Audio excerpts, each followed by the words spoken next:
We've heard it said, life is what we make it. Life isn't what it is, it's what we see. That's not how it sounds. We don't see things as they are, we see things as we are. Because we're projecting all the time. And if you ask people about the same situation, you'll get all these different answers because who we are is speaking so loud. It affects what we see, what we hear, what we do, of course. So we need to, at these times, be really conscious of who we are.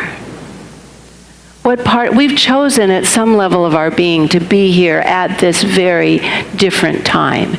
We've chosen to be here, and I know because we're here together, that the reason we're choosing to be here is because we want to make a difference. We want to leave the world in a better place. So if you think about it, I think about other hard times in life throughout our world, and Viktor Frankl was a German psychiatrist who spent 5 years in a Nazi concentration camp. And he said he could tell, if they ever got out of the concentration camp, he could tell who would survive and who wouldn't. Because he said, you can take everything away from us except one thing. And that one thing is our freedom to choose how we respond to the situations that we're given. So look at us right now in this world. We're in a place that we can't even imagine in so many ways, and we get to choose how we respond to it. That's a big responsibility and a huge opportunity, a huge opening and a huge opportunity, because we're on a spiral, evolutionary journey of growth. Eternally, infinitely, we're growing and expanding. Now, when we came here to Earth, these little babies and spiritual beings coming in this tight little human experience, we need to figure out who we are in this world. Who are we? So we start looking out there and we start thinking, well, let's see. And we start defining ourselves by our gender, the color of our skin, the color of our hair, our family, what our family looks like, where we go to school, sexual orientation, whatever it is, we start defining ourselves to understand who we are. Of course, we just define ourselves in dualistic thinking from our human minds. And in dualistic thinking, there's a right and a wrong, a good and a bad, a yes and a no.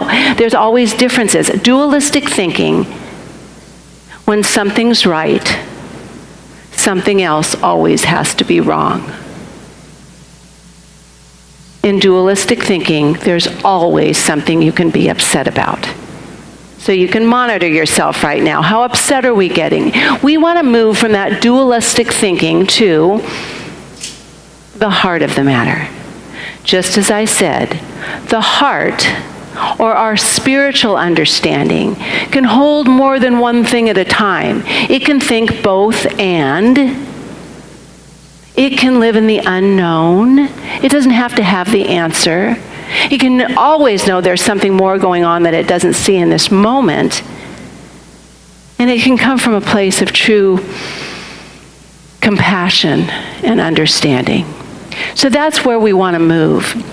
Because what happens in our life, as we grow, our brain, there is neuroplasty in the brain. The brain starts getting hardwired for the way we think. And you know how you say when somebody's young, who they are, they get more of who they are as they get older. Like if they're a cranky, unhappy young girl, they'll be a cranky and unhappy old lady. But that's not the truth. That hardwiring in our brain that comes from the way we're thinking, we can reset it. It's not easy, but we can change the way we think, the way we believe, and go from being hardwired in one way to having a whole different approach to life. It was Ernest Holmes, thank you Ernest, who said, change your thinking, change your life. And doesn't it sound easy? It's not easy. It's simple, a simple saying, change your thinking, change your life. But it takes a lot of hard work and a lot of understanding. Awareness. We do have these two hearts. We have a physical heart and a spiritual heart that's connected to the one heart. And both hearts, our physical heart and our human heart, their whole job is to keep us alive and vibrant and awake and aware. The physical heart, it's the center of circulation of the whole body. You know, you can live without certain organs, but you can't live without a heart, a human heart, because it's there, keeping all parts working together for good. The same with our spiritual heart. Our spiritual heart is the divine distribution center of spirit. It wants to flow through us love, compassion, understanding, acceptance, love. It wants to do that. But just as we can have a heart attack when our arteries get clogged, we can have a spiritual heart attack too. And I think we need to be really careful in our life. And that's what this opportunity is about, what I looked at. If we can respond to situations differently, we can start looking at the world through different eyes, but it starts by looking at ourselves. Looking at ourselves. And Roger, your beautiful sharing this morning truly set the tone for what we need to do to be the people that can really make the change we want to see in the world. We have to take time to go to that upper room and be ignited by Spirit so we can go out and share that good. Instead of just chattering in this lower level about everything that's wrong, go out and do what we're meant to do. Remember, we're first and foremost spiritual beings, and we're meant to go out in the world and not fix the things that are wrong. We're here because, you know what grows in our heart, our spiritual heart? Creativity, inspiration, imagination. We live in this field of infinite potentiality, and our creative thinking, our inspiration, creates a dent for God to fill, that we can create something new. So in this world right now, we're not supposed to just go around fixing everything that's wrong. We want a whole new consciousness, an upper, raise it up consciousness in the world today that we can do when we use our creativity and our consciousness more and more and more. So how do we get to that creativity? You know, sometimes the steps in our mind to that upper room are filled with so much clutter that we're tripping all over ourselves. If we're going to really get to that place where we can be ignited by Spirit, we have to do our purification process. You know, Jesus said, the pure in heart see God. And that simply means our pure heart. We purify the things that have kept us stuck in that dualistic thinking, making everything right or wrong, good or bad, yes or no, that keep us down there on that level where we're always upset about what's going on in the world, and we're constantly looking at what's wrong instead of thinking, oh my gosh, there's something more I can do. I can change myself for the better. I can find the light in me, and then I can go out and share the light in the world. My dear boyfriend Rumi, 13th century mystic poet, said, I searched all the temples, the mosques, and the churches until I found the divine lived within me. And that's our job. We don't have room in our life to feel inferior or less than. We don't. There's no room for that. That clogs our spiritual heart. We need to set those things aside, purify those things of less than, because we're all on our perfect journey in the perfect place right now, even if we don't recognize it and see it or know it. We have to start doing that purification. We have no room for inferiority, and we have no room for enemies of wholeness, which are resentment, a lack of forgiveness, hatred, anger. Now, we have to have places to put those things, or people, or things to do to help us. On the news last night, and this was in Los Angeles. Oh, my goodness. The newscasters, which are very brave, so many of them right out there trying to let us know what's going on in these situations, asked a very beautiful young black man to come if he'd answer a question. And he said, what's going on here in the midst of the looting and the problems? And this man said, there is so much anger inside my heart, I don't know what to do with it. I could empathize, I understand.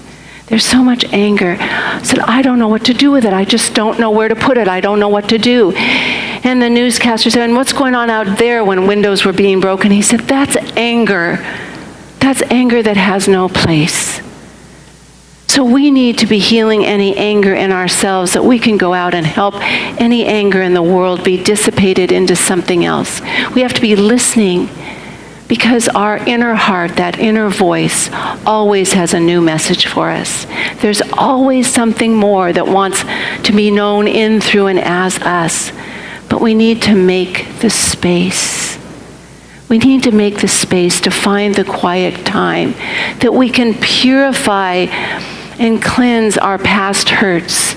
Because again, in that neuroplasty of the brain, we can reframe things. We all have things in our past we didn't like, that hurt us, that didn't make us feel good. We can go back and change our thoughts about it, and we'll change the whole energy around what's going on inside of us. We can do that at any time, in any place. We have that ability.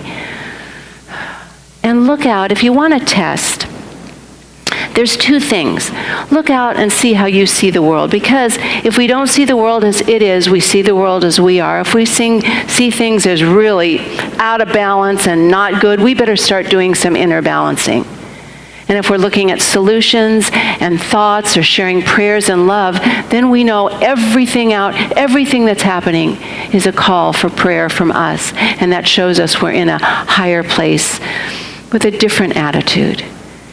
And the other thing we can do, to just a self-check, a self-regulation. You know, when we're young, we're defining ourselves by who we are, who am I, and we're looking in the outer world. If we look into our heart right now, and you ask your heart, who am I? What do you hear? If you hear what you like, keep it, expand on it. And if there's something you don't, it's time to change. We're self-regulating beings. We have power beyond our measure. So the pure in heart see God and good and love. And let me tell you something else my inspirational poet said is, we have more love in us than we could ever understand. We just need to make room for it. It's already there. And that's the thing that's going to change the world. I know, again, just like change your thinking, when we say be transformed by love, sounds so simple, but it's work that we need to do to put God first, put love first, put the things that inspire you and make you feel fully alive first. Because remember, the heart of the matter is feeling fully alive, doing things that move us in the direction of goodness and light and love.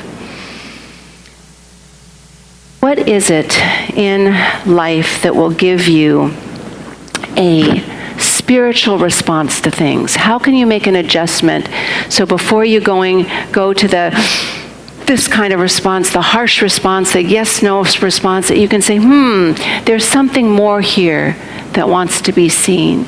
There's something more in me, a bigger picture, a bigger heart that wants to be expressed, because I know we all have it right now. So I'm going to ask you for a minute just to close your eyes. Since we've been ignited by the fire of just the beautiful reading and teaching of Reverend Roger and the Pentecost and the music that was shared so beautifully, that creative inspiration, I'm going to ask you to open your mind and your spiritual heart, because the heart and mind have to be connected. They have to be connected. And as you open your heart, remember, it's God, it's wisdom, it's love that speaks to the heart through feeling. So breathe right now, and you know that it's Spirit speaking when the feeling is affirmative, when it's goodness, when it's positive. So keep breathing and know the power of your breath to keep the circulation of your spirit and your heart moving right now.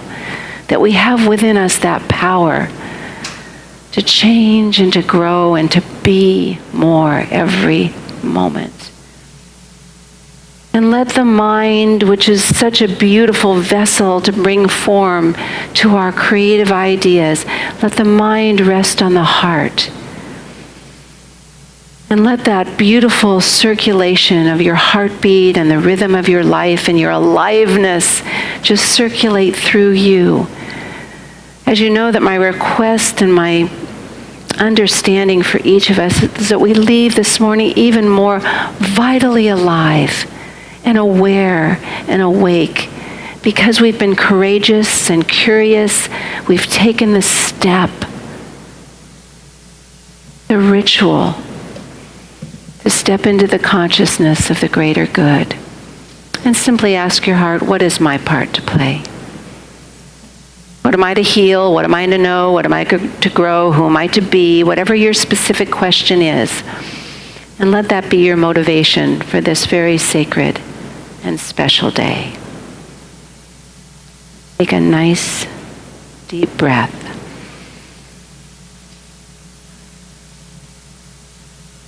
In your mask, that was a kind of a silly thing to say, but the deepest breath you can inside that. And just know that we are in this together. The place that Spirit leads us, the heart leads us, is to a place of unity, of oneness. Now, unity does not mean uniformity. We all have an individual, original heart of creativity, of imagination. We're unique beings, but it leads us to that place of oneness, knowing we are all in this together, doing the best we can with what we have, and we're doing more awakening all the time. That's where we're going. That's where we're headed.